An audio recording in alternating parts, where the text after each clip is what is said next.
તપિયાની વાર્તા. શંકર પાર્વતી કૈલાસમાં રહેતા હતા. એક દિવસ ભોળાનાથ પાર્વતીજીને કહે, સતી, હું વનમાં વિહાર કરતો આવું. પાર્વતીજી કહે, મારે પણ ભેળું આવવું છે. શંકર ભગવાન કહે, વનમાં ન અવાય. વનમાં કાંટા હોય, ટાઢ પડે, તડકો પડે, ભૂખ લાગે, તરસ લાગે, તમારાથી સહન ન થાય. પાર્વતીજીએ હઠ કરી છે. શિવજી કહે, સતી, તમે હાલતા હઠ લ્યો. પરંતુ સતી ન માન્યા. અંતે ભોળાનાથ સ્ત્રી હઠ સામે હાર્યા છે અને કહે, ચાલો સતી. શંકર પાર્વતી વન વિહાર કરવા જાય છે. શંકર પાર્વતી વાતો કરતાં કરતાં ચાલતા થયા. થોડુંક ચાલ્યા ત્યાં પાર્વતીજી કહે, સ્વામી, મને તો તરસ લાગી છે. શંકર ભગવાન કહે, હું નહોતો કહેતો કે વનમાં કાંટા હોય, ટાઢ પડે, તડકો પડે, ભૂખ લાગે, તરસ લાગે, તમારાથી સહન ન થાય. ત્યાં તો શંકર ભગવાને પગનું પાટું માર્યું. થઈ ગયો વીવડો. સતી, પાણી પી લ્યો. પાણી પીને ચાલતા થયા. થોડુંક ચાલ્યા ત્યાં તો તપિયો તપ કરતો હતો.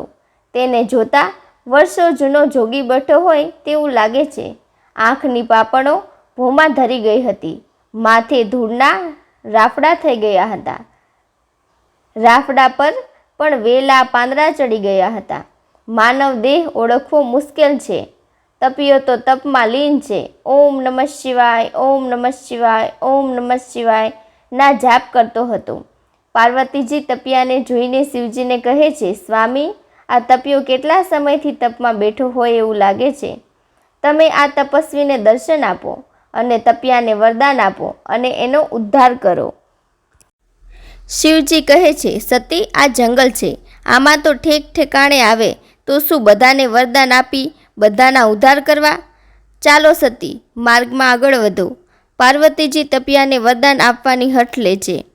ત્યારે શિવજી કહે છે, સતી, એટલે જ હું તમને કહેતો હતો, તમે મારી સાથે આવવાનું રહેવા દો. એમ કરી શિવજી વાતને ટાળે છે ને વનમાં આગળ વધે છે. થોડીવાર પછી પાર્વતીજી માખીનું રૂપ લઈને શંકર ભગવાનની જટામાં સંતાઈ જાય છે. શિવજી સતીને આજુબાજુ ક્યાંય ન જોતા વનમાં ગોતવા લાગે છે. દેવાધિદેવ સતીને ન જોતા આકુળ વ્યાકુળ લાગે છે અને શંકર ભગવાન ઓ સતી પુકારવા લાગ્યા અને વન વગડામાં સતીને શોધે છે.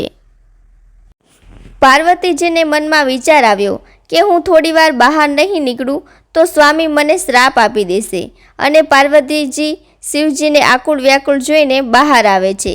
પીળા પટોળા પહેર્યા છે, પગમાં ઝાંઝર ચમકે છે, હાથમાં કંગન ખનકે છે, વાળમાં મોતીડા ચમકે છે, હારે હીરા ઝબકે છે, માડી રૂમઝૂમ કરતા આવે છે. ભગવાન અતિશય લાગણીના સ્વરે કહે છે, સતી, તમે ક્યાં ચાલ્યા ગયા હતા? હું તમારા વિના વિહોળ બની ગયો હતો. સતી કહે, હું ઘડીક વાર તમને મૂકીને ગઈને તો તમે આકુળ વાકુળ થઈ ગયા. તો આ તપિયાને એના કુટુંબનું શું? એના બાયડી છોકરા, વૃદ્ધ મા બાપ વાટ નહીં જોતા હોય? ન જાણે કેટલોય સમય થઈ ગયો હશે આ તપસ્વીને. સ્વામી, તમે વરદાન આપો. શિવજી કહે, સતી, તમે જીત્યા ને હું હાર્યો. શિવજી કહે, પહેલાં હું કહું એમ તો કરો. શંકર ભગવાન કહે, તમારા હાથની અંગૂઠી તપિયા પાસે ફેંકી દો. તપિયો હશે તો નહીં લે, લોભ્યો હશે તો લઈ લેશે. સતી કહે, સારું. અંગૂઠી ફેંકીને શંકર ભગવાન અને પાર્વતીજી સંતાઈ ગયા. કંઈક ખખડવાનો અવાજ આવ્યો ને તપિયાએ આંખો ખોલી ચારે બાજુ જોયું.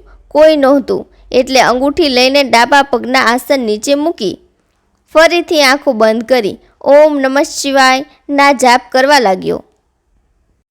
શંકર ભગવાન કે, જો હું નહોતો કહેતો, આવા તો ઠેક ઠેકાણે હોય. શંકર ભગવાન અને પાર્વતીજી તપિયા પાસે જાય છે અને પૂછે છે કે તું તપેશ્રી કે લોભેશ્રી? તપિયો કહો તો તપ્યો, પણ સોનું જોઈને લંચાણો થઈ ગયો લોભ્યો. માં, આલ્યો તમારી અંગૂઠી, મને વરદાન આપો. પાર્વતીજી કહે, મારું વરદાન ન ચાલે.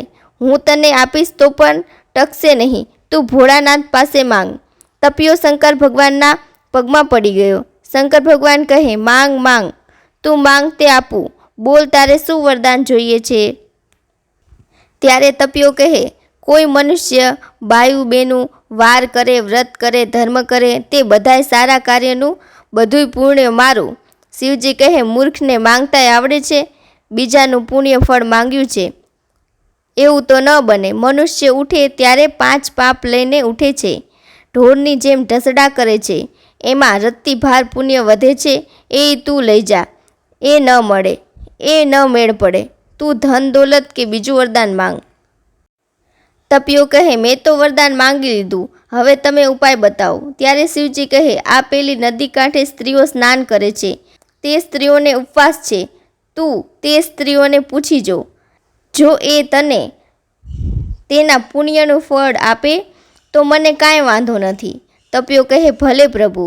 તપિયો તો સ્ત્રીઓની પાસે જઈને પૂછે છે, તમે મને તમારા વ્રતનું પુણ્ય ફળ આપશો? ત્યારે સ્ત્રીઓ બોલી, અમારે સવારે વહેલું ઉઠવું હોય, આખો દિવસ ઘરનું કામકાજ હોય, કોઈ બાયું બેનું વ્રત કરે, એમાં કોઈને સાસરિયાનો ત્રાસ હોય, કોઈને છોકરા નાના હોય, કોઈનો ધરી કંઠો હોય, કોઈ ભૂખ્ય ન રહી શકતું હોય, અને અમારું પુણ્ય અમે તને ક્યાંથી આપીએ? તપિયો કહે, ભલે. ત્યારે તપિયો પાછો ભગવાન શિવ પાસે આવ્યો અને બધી વાત કરી. ત્યારે માતા પાર્વતી કહે, સાંભળ, વીંટી વિના વ્રત કરે એમાં તારો અડધો ભાગ, ટીલી વિના વ્રત કરે એમાં તારો અડધો ભાગ, ભોજન સમયે આસન ન પાથરે એમાં તારો અડધો ભાગ, ભોજન સમયે માથે ન ઓઢે એમાં તારો અડધો ભાગ, વ્રત કરી તારી વાર્તા ન સાંભળે એમાં તારો અડધો ભાગ. જો આ બધું કરે તો તારે અને પુણ્યને કંઈ લેવા દેવા નહીં. અને શિવજી કહે, જો તારા નામની વાર્તા કરે તો તારું કાંઈ જ નહીં, અને જો તારી વાર્તા ન કરે તો તારો અને એનો ચોથો ભાગ. તપિયો કહે, ભલે. ત્યારે તપ્યા તપેશ્રી, બાળા લેખેશ્રી, બાળુડાની આશા શિવજી પૂરી કરે. તપિયો વસે જંગલમાં, આપણે વસીએ મંદિરમાં. તપિયો નાય ઊંડા જળમાં, આપણે નાહીએ ગંગા ગોમતીમાં. ફૂટેલ વાસણમાં જમાય નહીં, નિવસ્ત્ર નવાય નહીં. વાર કરો, વ્રત કરો, બાયું બેનું વ્રત કરે, ગઢની કાંગરે દીવા બળે, ધર્મરાજને ચોપડે ચડે. તારી વાણી બેનો સાંભળે, માત્ર પુણ્ય જ નહીં તારો ભાગ. ગોળીએ છાસ, બાળની આસ, કોઠીએ કણ, હાથીને મણ, ચકલાને ચણ દેનાર. હે ભોળાનાથ, તપિયાને ફળ્યા એવા સૌને ફળજો, સૌની આશા પૂરી કરજો. આ વાર્તા સાંભળે એને તપિયાને કોઈ લેવા દેવા નહીં, આપણે એને તપિયાને કોઈ લેવા દેવા નહીં. જાણે એને લાખ ને ન જાણે એને 1.25 લાખ.